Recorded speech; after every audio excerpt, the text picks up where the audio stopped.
And here we are. It's Daily Crypto News. It's Monday, March 11th, 2024.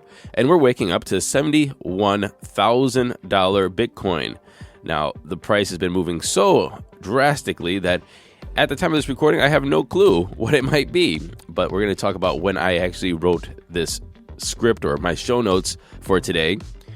We all know that Bitcoin is referred to as digital gold. It seems as though it's proving its case, at least in numbers. Its all-time high has been hit, but it also depends on where you look. Is the all-time high 71,700 like we see on Coinbase at the time of this recording? Is it the 71,560 on CoinGecko? Or is it the $71,607 on CoinMarketCap? No clue, but all we know is number is going up. We all know that Bitcoin managed to flip Elon Musk's Tesla a while ago in market cap value, but also flipped Meta, which we all know owns Facebook, Instagram, and WhatsApp, and also flipped Warren Buffett's Berkshire Hathaway. Well, with Bitcoin hitting a $1.4 trillion market cap, it is still trailing behind Apple, Microsoft, Saudi Aramco, Amazon, and Alphabet, which is Google's parent company. But it did hit a milestone. It flipped silver. That $1.4 trillion Bitcoin market cap has now overtook silver's $1.3 trillion. And in its sights is Alphabet, $1.6 trillion. Will it be overtaking Alphabet by the end of the week? Will we have $100,000 Bitcoin by halving? And the real question is, we are 10% now of gold's market cap, which is around $14.66 trillion. Can we surpass gold? Now, everybody's looking at the Bitcoin halving, and it was originally scheduled for 420. Very meme-worthy 420, but it seems like it's going to be a little bit sooner than projected. Looks like it's going to happen around April 15th instead of 420. Bad news for the meme fans. Good news because, well, we're going to get that a little sooner.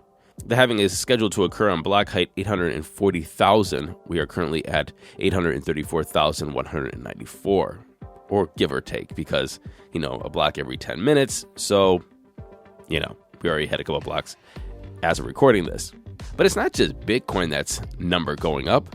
Ethereum overtakes $4,000 for the first time since 2021. Yes, it is still 20% lower than its all-time high of $4,891 that it hit on November 15th of 2021. But still, number go up. And is this because, everything's going up in the space? Is this because of the Bitcoin ETF? Is this because people see Bitcoin go up and instead of FOMOing into Bitcoin, they're trying to get these other tokens, these other cryptos? That is a possibility. But it also could be because Grayscale, VanEck, Franklin Templeton, BlackRock are all trying for a spot Ethereum ETF. Now remember, the SEC delayed the Ethereum spot ETFs until May. But May is the deadline where they have to make a decision. So it's going to be either yes or 100% no. No more delays. I'm thinking it's going to be a yes. Now, again, not financial advice, just my predictions.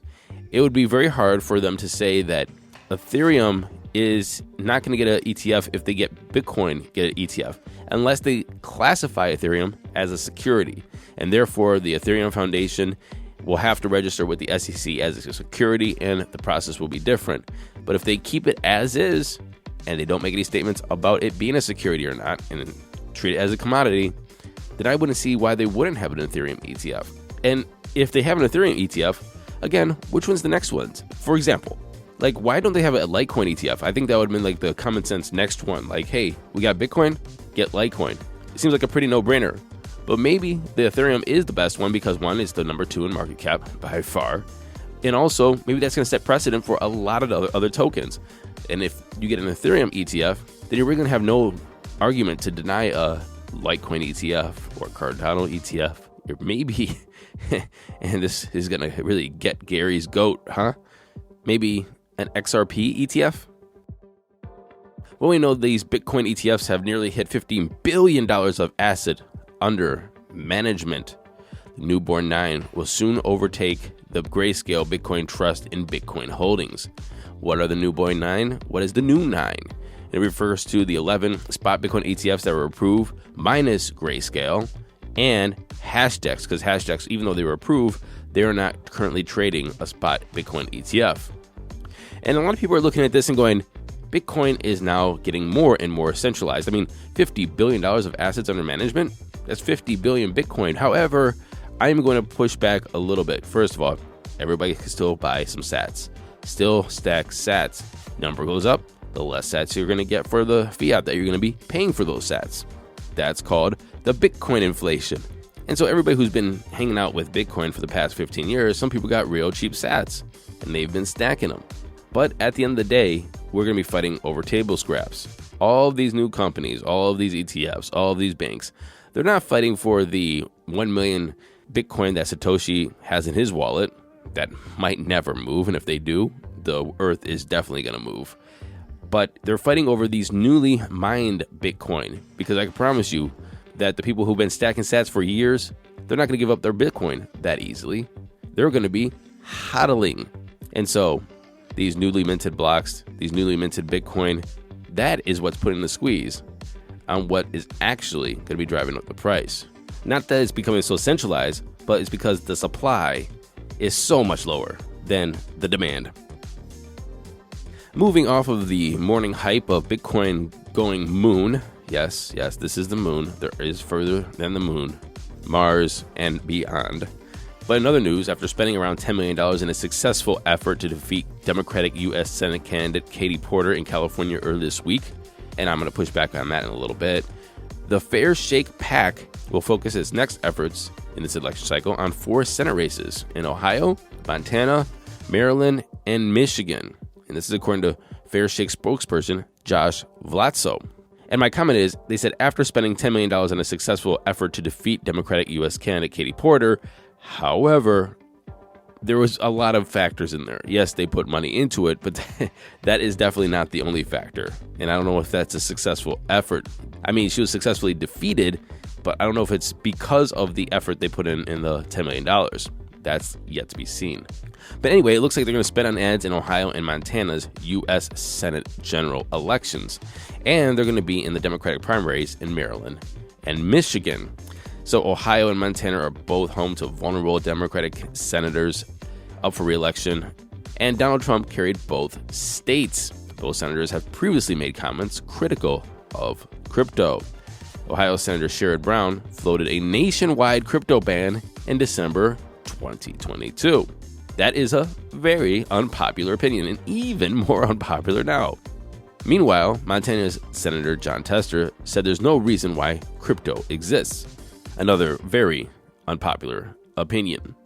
However, Fair Shake has not announced that it will be supporting campaigns against the two senators. Instead, the PAC has merely said that they will have a presence, one way or another, in the general election races, implying maybe that if, Senator Brown or Senator Tester, they said, hey, you know what, we actually support Bitcoin or cryptocurrencies or the crypto space, and take a pro-crypto position, or at least a fair regulation position, then maybe these PACs will be on their side.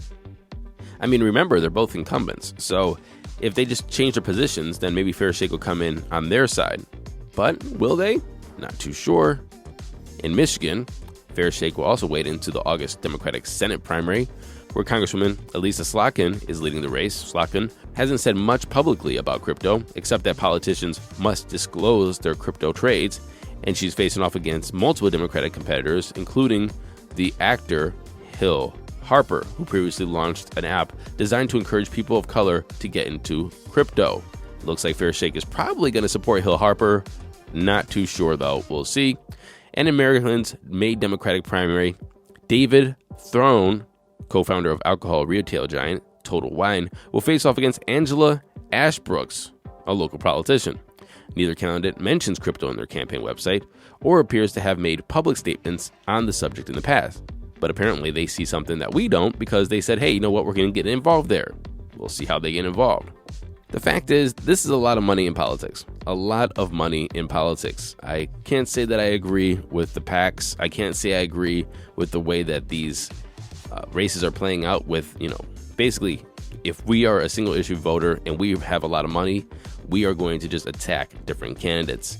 This is not good. This is not a good way to operate, in my opinion. However, this is the way people are operating.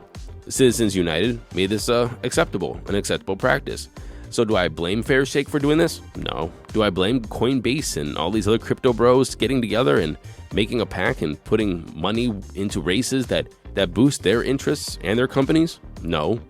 Do we need money out of politics? Absolutely. Absolutely.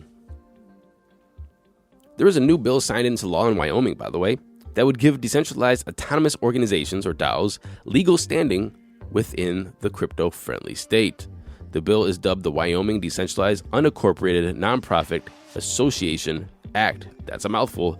That's why people are calling it DUNA, which is actually pretty cool. Wyoming's new law will enable blockchain projects to operate within the bounds of acceptable laws without compromising their decentralization. And finally, people are looking at the economy, because economy and money and markets, they go kind of hand in hand. And then now, since Bitcoin is being traded as an ETF, kind of has a little thing to do with it. And so they're looking at the unemployment rate. And the U.S. added 275,000 jobs in February. However, the unemployment rate unexpectedly rose to 3.9%, which is still excellent, by the way. They're expecting 3.7, but it's 3.9. And so everybody's going to go, oh my gosh, the sky is falling, doom and gloom. 3.9 is excellent, by the way. What countries have the best unemployment rate? Well, Japan, Poland, Mexico, they're all under 3%. And the United States is under 4%. And they're next to, like, say, Germany, Korea, Norway, and the Netherlands. And so the United States is doing excellent. Now, on the other side of the OECD countries, or Organization for Economic Cooperation and Development countries, is Spain. And Spain is hitting around a 12% unemployment rate, which, how many Spanish are listening, by the way? If you're listening, send me an email, matt@dailycryptonews.net. You know, it's just because you guys didn't come back from siesta, so they're like, oh, I guess they quit their job. Shout out to all my Spanish friends over there. I know quite a few people in Spain, so shout out. Send me an email, matt@dailycryptonews.net. Let's get into those crypto prices. Here comes the money. Here we go. Money talk. And the time is 8:50 a.m. Eastern Standard Time. I woke up at 6 o'clock. Actually, I didn't wake up at 6 o'clock.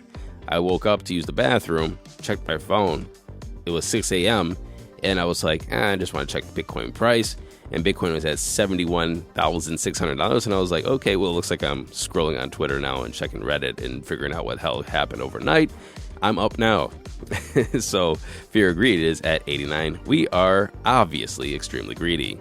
Bitcoin is sitting at $71,911. It's up 2.9% in 24, 11% in 7. And actually, it was at $72,000 when I looked at the page and then went down. So let's just say we officially broke $72,000 Bitcoin. Ethereum's at $4,054, up 3%. Tether's number 3. Binance is at $523, down 1.3%. Still, that's crazy. And Solana's at $149, up 3.1%. Running off the top 10, we have XRP, we have USDC, we have Cardano up 2% at 73.9, Doge at 17.6, up 2.6%, and SHIB is number 10. It's up 1.9. Let's go down through the top 20 and see some highlights here. Actually, there's quite a few. Avalanche is up around 9.5%. It's at 46.41. Hope everybody BTFD'd like I mentioned, even though that was not financial advice. Polkadot's number 12. Chainlink is there at 13, up 8.8%. Polygon is at 14, 122, and Tron is 15. Number 16 is Toncoin, up 11.5%. Remember, the Toncoin is moving up because of their partnership with Telegram. Bitcoin Cash is number 17. It's up 2.3%. Uniswap is 18. Near Protocol is up 15.8%, or 51% in 7. Absolutely crazy. It's at $6.94. Where'd that come from? And Litecoin is number 20. It's holding on to its number 20 spot very, very, very tightly. It's trying its best.